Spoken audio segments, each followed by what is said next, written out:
superb. Iar eu pe drum, bineînțeles, ziua, nu mai știu, a doua săptămână de la sală.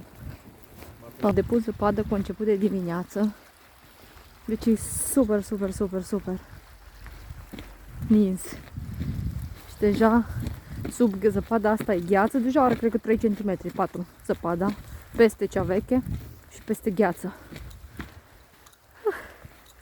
Deci aici un brad mare pe sub care trec și mai oprește fulgii. Uite aici. E frigăs, cred că minus 3 grade, minus 4, erau când am plecat de acasă și ningea și când am plecat de acasă, dar acum parcă mai tare și s-a și pus zăpadă tare. Faza e că atunci când ninge afară și se depune zăpadă și e așa frumos, eu sunt așa de bucuroasă, nu știu, îmi vine să mă comport ca și copiii ăia mici. Și știi când se ieșea cu săniuța și na, peisajele aici sunt, adică e super, pur și simplu, priviți.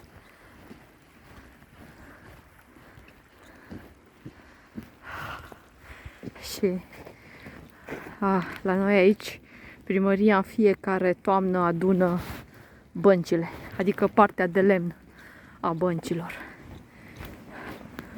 Sub zăpada asta de vreo 3-4 cm e gheață și râul ăsta aici era apă și e apă, dar este o felie mare de gheață acum, de, nu știu, cred că are 15 cm. Și un parculeț de copii plin de gheață. Superb!